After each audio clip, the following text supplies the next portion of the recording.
मेरा नाम अफजल है और मैं हूं आपका केमिस्ट्री का टीचर। पिछले 25 सालों से पढ़ा रहा हूं। मेरे तजर्बे से फ़ायदा उठा लो। Class 9th chemistry chapter number 6 equilibria concept overview 6 मतलब लेक्चर नंबर 6 के साथ मैं हाजिर हूं। टेक्स्ट बुक का पेज नंबर 87 डिस्कस करने लगे हैं। और याद रखें कि इस वीडियो में जो वर्डिंग्स हैं वो सेम बुक वाली हैं। मैं ख़ुद बुक सामने रख कर बेटा इसकी टाइपिंग करता हूँ। सेम टू सेम बुक के वर्डिंग्स हैं। हाँ, अलबत्ता मैं लाइंस को ज़रा सेपरेट कर देता हूँ या मैं ऊपर मुनासिब सी हेडिंग लगा देता हूँ। तो रिमेंबर इस वीडियो की जो वर्डिंग्स हैं वो सारी किताब वाली हैं और आपको किताब ही समझाई जा रही है।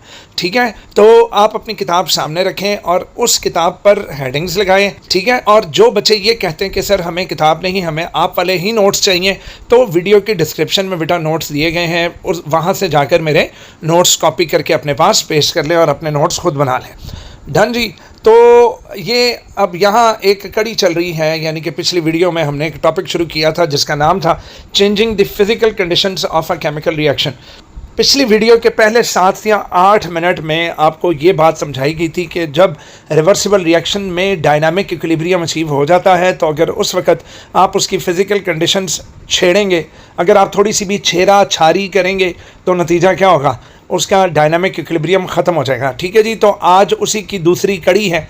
तो इस कड़ी में हमने ये पढ़ना है कि क्या टेम्परेचर को चेंज करने से state of equilibrium, dynamic equilibrium reversible reaction का डिस्टर्ब होगा या नहीं होगा। ठीक है, तो ये लॉन्ग क्वेश्चन के तौर पर भी आ सकता है, आपको शॉर्ट क्वेश्चन पर भी आ सकता है कि what is the effect of changing the temperature on the state of equilibrium.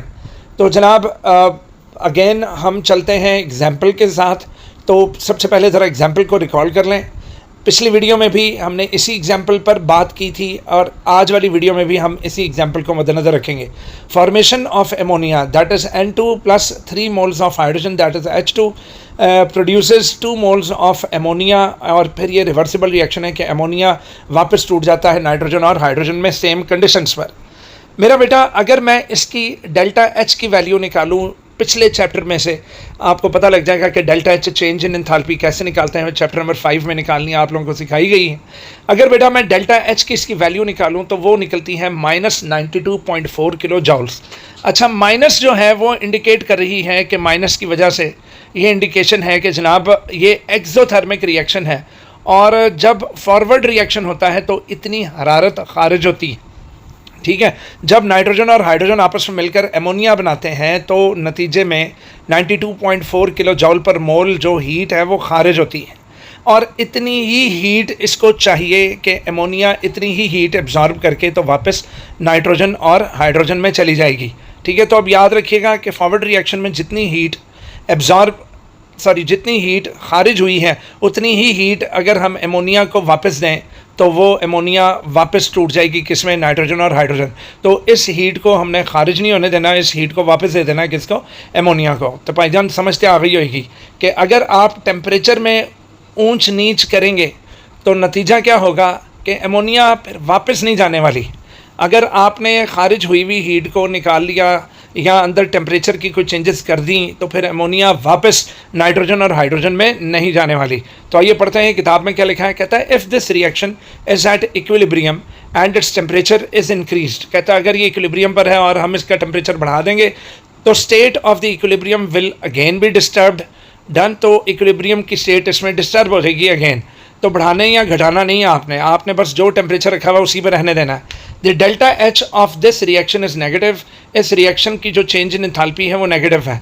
This means, इसका ये मतलब है that the total energy of the system containing nitrogen and hydrogen is higher than that of the ammonia. तो कहता है nitrogen और hydrogen को आपने ज़्यादा हीट करना है और एमोनिया के अंदर एनर्जी कम है, नाइट्रोजन और हाइड्रोजन को एनर्जी ज़्यादा चाहिए। So this means the total energy of the system containing nitrogen and hydrogen is higher. जबकि एमोनिया की कम हो गई थी कि एमोनिया ने खारिज कर दी then that of the ammonia. अगर हम the increase in the temperature, अगर हम टेम्परेचर को इंक्रीज़ करते हैं of this reaction at equilibrium, it will push the reaction in the backward direction that is the reactant side. अब ये याद रखें बेटा, अगर हम इसका टेम्परेचर ज़्यादा कर देते हैं तो नतीजा क्या होगा, वो बैकवर्ड डायरेक्शन में ज़्यादा आना शुरू हो जाएगा क्योंकि एमोनिया को और क्या चाहिए, मैंने अभी ऊपर जिक्र किया है कि अमोनिया ने जो हीट खारिज की है वही वाली हीट अमोनिया वापस पकड़ कर क्या हो जाएगा, रिवर्स होगा। तो कहता है अगर हम टेम्परेचर और ज़्यादा इंक्रीज़ कर देते हैं तो अमोनिया, देखो ना बेटा, पहले यहाँ अगर मैं एग्जांपल की बात करूँ तो 92.4 किलो जॉल पर मोल वो खारिज करता है, इतनी ही अमाउंट वो वापस एब्जॉर्ब करके वापस चला जाता है।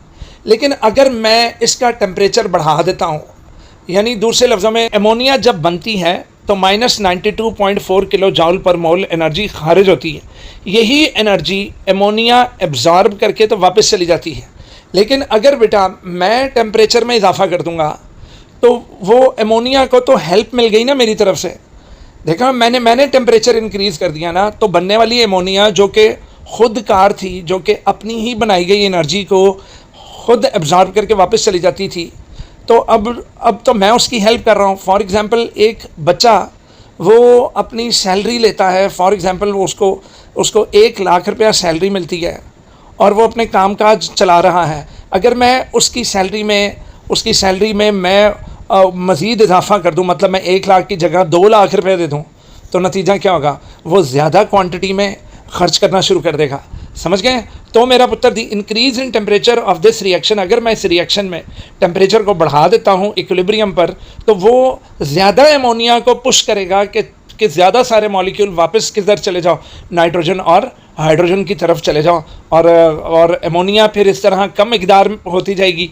एक वक्त आएगा अमोनिया ख़त्म ही हो जाएगी और सारे का सारा रिएक्शन बैकवर्ड चला जाएगा, क्योंकि मैंने टेम्परेचर बढ़ाकर अमोनिया को वापस जाने में उसकी मदद कर दी। तो इस तरीके से क्या होगा कि the increase in the temperature of this reaction at equilibrium will push the reaction backward direction, that is the reactant side, तो वो रिएक्टेंट साइड की तरफ चला जाएगा। और अगर मैं इसको डिक्रीज़ करता हूँ, अगर मैं इसका टेम्परेचर डिक्रीज़ करता हूँ, तो decreasing the temperature will drive the equilibrium to the forward direction. अब बेटा इसका ऑपोजिट कर लो, अगर मैं टेम्परेचर डिक्रीज़ कर देता हूँ तो नतीजा क्या होगा, नतीजा ये होगा कि नाइट्रोजन और हाइड्रोजन वो फॉरवर्ड की तरफ चली जाएगी और बस अमोनिया बनाकर तो ख़त्म हो जाएगी। क्योंकि अमोनिया जो एनर्जी, यानी दूसरे लफ्ज़ों में अमोनिया बनने पर अगर 1 लाख रुपया निकल रहा था, तो वो 1 लाख रुपया मैं वापस निकाल लेता हूँ, मैं अंदर से निकाल लेता हूँ, तो वो जितने जगह था वो भी नहीं रहेगा, वो फिर वापस भी नहीं जाएगा, और इस तरह रिएक्शन सिर्फ और सिर्फ फॉरवर्ड डायरेक्शन में चला जाएगा। ठीक है भाई, तो आज के इस वीडियो में इतना ही था कि टेम्परेचर का इफ़ेक्ट इक्विलिब्रियम स्टेट पर, डायनामिक इक्विलिब्रियम स्टेट पर क्या पड़ता है। उम्मीद करता हूँ आपको समझ आया होगा बेटा। तो इंशाल्लाह इससे अगले टॉपिक में हम यानी अगली वीडियो में हम 2 अदद टॉपिक्स कवर कर लेंगे।